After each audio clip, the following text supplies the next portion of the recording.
तो फिल्म की शुरुआत में हमें यूसी से मिलवाया जाता है। यूसी को ट्रैवलिंग का बेइंतहा शौक है। उसका एक शौक है अमेज़न के जंगल में जाने का। अमेज़न के जंगल पहुंचने से पहले वो वहाँ के एक करीबी इलाके में पहुंचता है, जिस एरिया में भी बहुत सारे टूरिस्ट कैंपिंग के लिए आते हैं। यहाँ यूसी को मार्क्स नाम का एक लड़का मिला। उसे भी यूसी की तरह ट्रैवलिंग का बहुत ज्यादा शौक था और इसी शौक और बातों ने इन्हें एक दूसरे का बहुत अच्छा दोस्त बना दिया। मार्क्स यूसी को केविन नामी अपने दूसरे दोस्त से मिलवाता है, जो एक फोटोग्राफर है, और इस सिलसिले में जंगलों में आना जाना उसका भी लगा रहता है। एक जैसे शौक और काम होने की वजह से ये तीनों जल्द ही अच्छे दोस्त बन जाते हैं और इनका बहुत ही अच्छा ग्रुप बन जाता है। ये लोग कई दिन यहाँ कैंपिंग करते हैं और बहुत एंजॉय करते हैं। एक दिन जब यूसी अकेले ही इस टाउन में घूम रहा था तो उसे एक अनजान आदमी मिला। हैरानी की बात थी, वो यूसी का नाम जानता था। उसने यूसी से पूछा, क्या तुम्हें अमेज़न के जंगलों में जाना पसंद है? मैं जानता हूँ तुम वहाँ जाने के लिए बेताब हो और इसमें मैं तुम्हारी मदद कर सकता हूँ। कार्ल ने एक शॉकिंग बात यूसी को ये भी बताई कि जंगलों के बीचों बीच वहाँ एक इंडियन कबीला भी रहता है, जो मान लो कि जंगली लोग हैं और उनके बारे में कोई भी नहीं जानता। ये सुनकर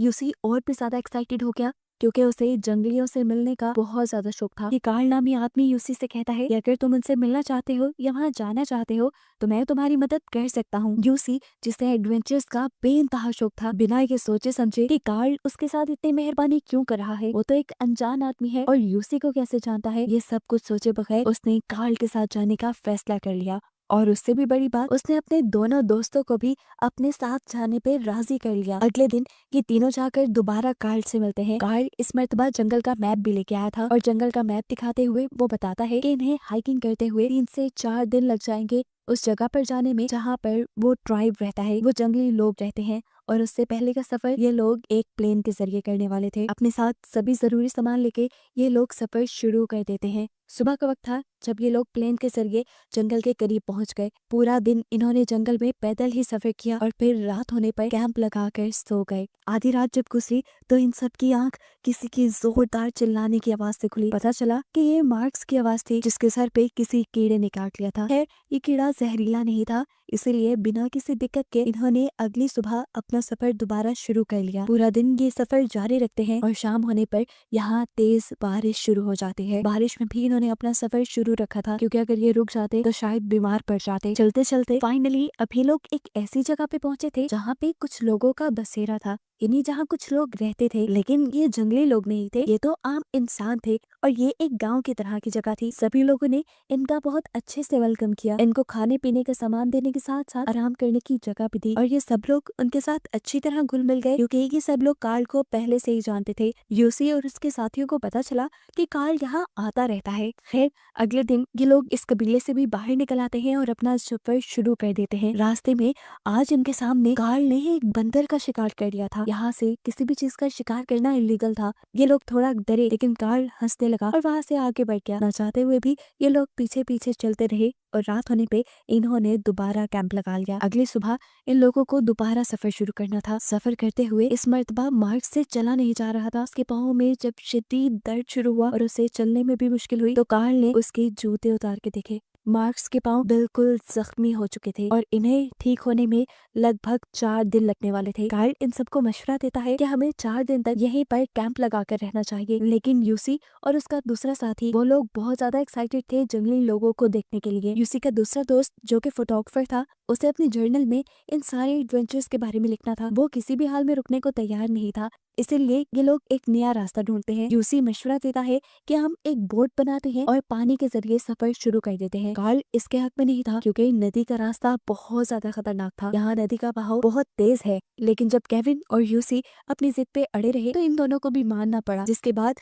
इन सब ने मिलकर एक बोट बना ही ली। ये लोग अपना सारा सामान उस बोट पे लाते हैं और अपना सफर अब नदी के रास्ते शुरू कर देते हैं। इस वक्त इनका कैप्टन कार्ल था, क्योंकि कार्ल ही वो इंसान था जिसे इस जंगल के रास्ते आते थे। थोड़ी देर तक तो इनका सफर आरामदायक था, लेकिन थोड़ी देर गुजरते ही नदी की तेज लहरों ने उनका बैलेंस खराब करना शुरू कर दिया। इस वक्त पे कार्ल का ख्याल था कि उन्हें अपनी बोट को साइड पे लगा देना चाहिए, लेकिन केविन अभी भी इसी जिद पे था कि उन्हें पानी के बहाव के साथ आगे बढ़ना चाहिए। शायद वो यहाँ के खतरों के बारे में नहीं जानता था। इस सब में कार्ल और उसके दरमियान में लड़ाई भी हो जाती है, जिसे बहुत मुश्किल से यूसी रोकता है और यूसी अब कार्ल की बात मानते हुए बोट को किनारे तक पे ले जाता है। इन लोगों ने अब यहाँ पर कैंप लगा लिया था। कैंप लगाने के बाद कार्ल ने फैसला किया कि वो लोग पूरी रात इस कैंप पे रहेंगे और अगली सुबह अपना सफर शुरू करेंगे। इससे आगे उसका पानी के जरिए सफर करने का कोई इरादा नहीं था। उसने ये फैसला कर लिया कि अब वो पैदल ही सफर करेगा, लेकिन यूसी और केविन उसके इस फैसले के खिलाफ थे। उन्हें अब चलने में मुश्किल हो रही थी। उनका ख्याल था कि उन्हें पानी के जरिए ही सफर तय करना चाहिए। ये लोग अब मार्क्स से मशवरा मांगते हैं। मार्क्स के पांव अब ठीक हो चुके थे, इसलिए उसने पैदल कार्ल के साथ सफर करने का डिसाइड किया, क्योंकि वो जानता था कि कार्ल को सरवाइव करना आता है और वो इसमें उसकी भी मदद कर सकता है। ऐसे ये लोग 2 ग्रुप्स में डिवाइड हो गए। कार्ल ने अब इन लोगों को मैप दिखाया और ये फैसला किया कि 3 दिन बाद ये लोग जंगल के एक खास पॉइंट पे मिलेंगे। अब अगले 3 दिन तक कार्ल और मार्क्स पैदल सफर करने वाले थे, जबकि यूसी और केविन बोट के जरिए सफर करने वाले थे। खैर, सफर ये लोग शुरू कर देते हैं। पहले पहले नदी का सफर बिल्कुल नॉर्मल था, लेकिन फिर नदी में तूफान आ गया। लहरें इतनी ज्यादा भड़क गईं कि इनको इनकी बोट बैलेंस करना मुश्किल हो गया। बोट पानी के बहाव के साथ इन्हें भी बहा ले गई। वो तो शुक्र था कि सामने नदी में एक बहुत बड़े चट्टान ने इन्हें आगे बढ़ने से बचा लिया और अब ये अपनी बोट के साथ लटके हुए थे। सही वक्त पे कोई फैसला ना करते तो अब इनकी जान भी जा सकती थी। यूसी बहुत ज्यादा घबराया हुआ था, वो कोई फैसला नहीं कर पा रहा था। तब केविन उससे कहता है, सुनो यूसी, मैं जंप करता हूँ और तैरते हुए वहां किनारे तक जाता हूँ। किनारे पे जाने के बाद मैं रस्सी फेंकूंगा, तुम उसके जरिए मेरे पास आ जाना। लेकिन यूसी इसके लिए तैयार नहीं था। तब केविन ने उसे हौसला दिया और बहुत ही हिम्मत करके उसने नदी में जंप कर दी और काफी देर की मेहनत ताकत के बाद वो आखिरकार नदी के किनारे पहुंच गया। इससे पहले कि वो यूसी की तरफ कोई रस्सी फेंककर उसे बचाता, पानी का बहाव उल्टी डायरेक्शन में बहने लग जाता है। पानी के उल्टे बहाव की वजह से बोट समेत यूसी पानी में गिर जाता और पानी तेजी से यूसी को यहाँ से बहा ले गया था। केविन को अपनी आंखों पे यकीन नहीं आ रहा था। उसने ये सब तो प्लान नहीं किया था। वो तो एक ही सेकंड में अपनी दोस्त की जान बचाने वाला था, लेकिन शायद अब उसे यूसी कभी ना दिखता। उसने जोर से चिल्लाकर यूसी को बुलाया, लेकिन अब कुछ नहीं हो सकता था। केविन ने अब आगे बढ़ना शुरू कर दिया, जबकि कुछ ही देर बाद हमें दिखाया गया कि यूसी भी पानी के बहाव के साथ तैरते हुए किनारे तक आ ही गया था। उसे समझ नहीं आ रही थी वो क्या करे। उसने नदी की तरफ देखा तो उसका बैग भी उसी के साथ बह के आ रहा था। उसने अपना बैग पकड़ा और इसके अंदर से बाइबल निकाली और उसे पढ़ने लगा। इस बैग में कार्ल ने कुछ गोलियां भी रखवाई थी। ये सर्वाइवल मेडिसिन थी, इससे ताकत मिलती थी। यूसी इस एक टैबलेट को खा लेता है और अब अकेले जंगल में अपने दोस्त के मिलने की उम्मीद में सफर शुरू करता है। काफी टाइम तक जंगल में भटकने के बाद जब उसे यहाँ से बाहर निकलने की कोई उम्मीद नहीं दिखी तो उसने कार्ल का दिया हुआ मैप निकाला। मैप से डायरेक्शंस देखने के बाद उसने अपना दोबारा सफर शुरू किया। रास्ते में उसे फलों का एक दरख्त भी दिखा। काफी अरसे से उसने कुछ नहीं खाया था। फाइनली उसने दरख्त पे चढ़ के जब वो फल उतारने की कोशिश की तो वहाँ बैठे हुए पहले से सांप ने उसे काट लिया। सांप के इस हमले ने शुक्र है कि उसको कुछ नुकसान नहीं पहुंचाया था। सांप भी अब उसके साथ ही नीचे आ गया और यूसी ने भी बिना वक्त जाया किए सांप के ऊपर एक पत्थर से हमला करके उसे मार डाला और उसे ही खा लिया। इस सब के बाद उसने रात में आराम करने का सोचा और रात में उसकी आंख खुली किसी की आवाज से। ये मार्क्स की आवाज थी। उसने आंख खोल के देखा तो वो सचमुच उसके सामने खड़ा था। खुशी की उसकी इंतहा नहीं थी। जैसे ही वो उसके करीब जाने लगा तो मार्क्स वहाँ से गायब हो गया और हमें मालूम हुआ ये सब उसका इल्यूजन था। इतने दिन अकेले रहने की वजह से उसका दिमाग खराब होने लगा था। अब जब वो सोने लगा तो उसे महसूस हुआ कि उसके इर्द गिर्द कोई जंगली जानवर है। ये सच में था। इस टाइम उसने अपनी जहानत का इस्तेमाल किया और लाइटर को जलाते हुए पीछे से गैस का स्प्रे कर दिया और आग के जरिए उस जानवर को अपने पास से भगाकर वो सो गया। सुबह जब वो उठा तो उसके सर में शदीद दर्द हो रही थी, चुभन वाली दर्द। उसने जब अपने सर पे हाथ लगाया तो सर पे से खून निकल रहा था। उसे अपने सर में कोई चीज हिलती हुई भी महसूस हुई और वो जान गया कि उसके सर में कोई कीड़ा घुस गया है। एक क्रीपी सीन यहाँ दिखाया जाता है जहाँ कीड़ा बिल्कुल उसके सर के अंदर है और वो उस कीड़े को दुम से पकड़कर अपने सर की खाल से बाहर निकाल देता है। खैर, अब वो अपना आगे का सफर शुरू कर देता है। रास्ते में उसे बर्ड्स के अंडे भी मिले जिसे उसने तोड़कर खा लिया। थोड़ी आगे जाने पर उसे एक ऐसी जगह मिली जहाँ पर पहले कबीले के लोग रहते होंगे, फिर किसी खतरे की वजह से वहाँ से चले गए। ये कैंप लगाने की अच्छी जगह थी जहाँ उसने कुछ देर बैठकर आराम किया। यहाँ बैठकर उसके पाँव में भी बहुत ज्यादा दर्द हो रहा था।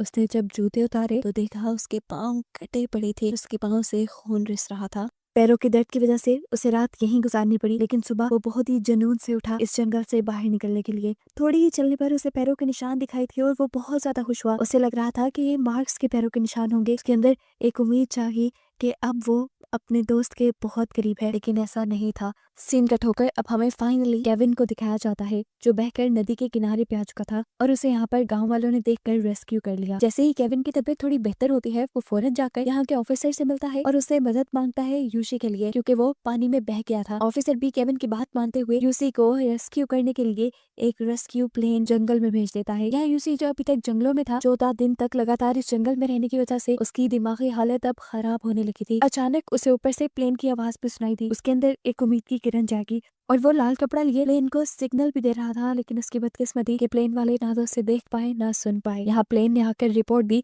कि जंगल में उन्हें यूसी कहीं नहीं मिला। ये सुनकर केविन की जान निकल गई और उसने एक और मर्तबा ऑफिसर से यूसी को बचाने के लिए मदद मांगी। इस वक्त ऑफिसर का ख्याल था कि यूसी जंगल में मर चुका होगा, क्योंकि उसे जंगल में खोए हुए 2 हफ्ते गुजर चुके हैं और यहाँ तो कोई 5 दिन तक जंगल से ना आए तो मान लिया जाता है कि वो मर गया होगा। लेकिन अभी भी केविन के दिल में कहीं ये उम्मीद थी कि उसका दोस्त जिंदा है। इसीलिए वो गांव के एक ऐसे आदमी को मिलता है जिसे जंगल का बहुत अच्छे से पता था और उससे मदद मांगते हुए वो यूसी को ढूंढने के लिए अब नदी के रास्ते से ही जंगल की तरफ दोबारा बढ़ता है। यहाँ जंगल में हम यूसी को देखते हैं, जिसकी दिमागी हालत खराब होने के साथ साथ उसकी जिस्म की हालत भी खराब हो गई है। उसके अंदर बिल्कुल ताकत नहीं बची आगे बढ़ने की। वो वहीं पर बेजान पड़ा है। अचानक उसके करीब एक जंगली औरत आती है, जिसे देखकर वो डर गया। जंगली औरत भी उसे देखकर डर गई थी, लेकिन यहाँ पर किसी का साथ होना इस टाइम यूसी के लिए बहुत बड़ी नेमत थी। उसने उस जंगली लड़की को समझाया, कुछ नहीं होगा, तुम मेरे पास आओ, मेरे साथ रहो। वो यहाँ जंगली लड़की को अपने साथ सुला लेता है और जब थोड़ी देर बाद उसकी आंख खुली तो उसे पता चला कि लड़की इर्द गिर्द थी ही नहीं। और तब यहाँ रिवील हुआ कि असल में वो लड़की यहाँ आई ही नहीं थी। ये सब जो यूसी ने देखा था वो उसका एक इल्यूजन था। इसके बाद वो अपने दिमाग के ऊपर दोबारा कंट्रोल पाता है और एक दरख्त के पास पहुंचता है जिसके ऊपर बहुत सारी कीड़ियां थी। वो अपने कपड़े उतार कर उस दरख्त को पकड़ लेता है ताकि कीड़ियां उसके ऊपर चढ़ जाएं और उसे काटें और हिम्मत मिले उसे नदी तक जाने की। उसकी सोच के मुताबिक ठीक ऐसा ही हुआ। जल्द ही सारी कीड़ियां उसके जिस्म पे चढ़ गई और जब उसे काटने लगी तो वो भागते हुए कीड़ियों को अपने जिस्म से उतारने के लिए नदी तक पहुंच गया। फाइनली कीड़ियां साफ करने के बाद वो यहाँ वाई लिख के अपने नाम का साइन बनाता है, ताकि जब भी केविन उसे ढूंढते हुए यहाँ पहुंचे उसे पता चल जाए कि यूसी यहाँ जिंदा है। वो यही सोच ही रहा था कि अचानक उसके सामने से एक कछुआ गुजरा। उसने फौरन एक पत्थर उठाकर उसे मारने की कोशिश की ताकि वो उसे मार कर खा ले और अपनी भूख मिटा ले, लेकिन फिर उसे इस कछुए पे तरस आ गया और उसने कछुए को नहीं मारा। खैर देखते ही देखते रात हो जाती है। अब यूसी को पता चल गया था कि वो नहीं बच पाएगा, क्योंकि ना उसके अंदर जान थी आगे बढ़कर अपना सरवाइव करने की और ना ही अभी तक कोई उसे लेने आया था। वो समझ गया वो मर जाएगा। इसी कश्मकश में वो सो भी गया। सुबह हुई तो एक अच्छी चीज हमने देखी कि केविन सच में उसे ढूंढते हुए नदी के इस किनारे तक आ गया था और उसने यूसी का बनाया साइन भी देख लिया। वो समझ गया यूसी यहीं कहीं करीब है, लेकिन बहुत ढूंढने पर भी यूसी उसे कहीं नहीं मिला और तब केविन को नाउम्मीद होकर यहाँ से जाना पड़ा। केविन को भी लग रहा था कि अब यूसी यहाँ जिंदा नहीं है। बोट का जनरेटर वापस जाने के लिए जैसे ही ऑन हुआ, उसकी आवाज ने यूसी को जगा दिया। यूसी अब जोर जोर से आवाजें देकर केविन को बुला रहा था, लेकिन उसकी आवाजें इतनी दूर तक केविन तक नहीं पहुंच पा रही थी, क्योंकि यहाँ लहरों का भी शोर काफी था और बोट का अपना भी शोर था। ऐसे यूसी की आखिरी उम्मीद भी टूट गई। उसका दोस्त इतनी करीब उसे बचाने आया, लेकिन शायद किस्मत उसका साथ नहीं दे रही थी। वो अब यही सोच रहा था कि एकदम से केविन ने पीछे मुड़कर देखा। वो आखिरी मर्तबा इस जंगल को देखना चाह रहा था। वो नहीं जानता था कि उसे यूसी दिख जाएगा। उसने फौरन शोर मचाकर बोट के ड्राइवर से बोट को वापस मुड़वा लिया। जैसे ही बोट किनारे पे लगती है, केविन भाग के यूसी के पास आता है और ये दोनों गले लग जाते हैं। ये बहुत ही इमोशनल सीन था। दोनों यहाँ रोने लगे थे। यूसी ये देखकर हैरान था कि वो अभी तक जिंदा है। वो यहाँ गॉड का शुक्र करता है और फिर यूसी को लेकर वो अपने गाँव चले जाते हैं। गाँव में भी सब यूसी को देखकर हैरान थे। अमेज़न के जंगलों में कोई 2 हफ्ते से ज्यादा सर्वाइव कर पाया था तो वो यूसी था। सब उसके बचकर आने का शुक्र अदा करते हैं। जिसके बाद कहानी के आखिर में हमें कार्ल और मार्क्स के बारे में बताया जाता है। कार्ल एक क्रिमिनल था और उसने अपने किसी क्रिमिनल इरादे के साथ ही यूसी, केविन और मार्क्स को अपने साथ मिलाया था। केविन और यूसी की किस्मत अच्छी थी कि उन्होंने अपना रास्ता बदल लिया, लेकिन मार्क्स जो कार्ल के साथ गया था, उन दोनों का आज तक कोई सुराग नहीं मिला। फिल्म के लास्ट में हमें पता चला कि ये फिल्म रियल इंसिडेंट यानी सच्चे वाकये पर बनाई गई थी और इस मूवी के जरिए यूसी के हौसले को बढ़ाया गया था।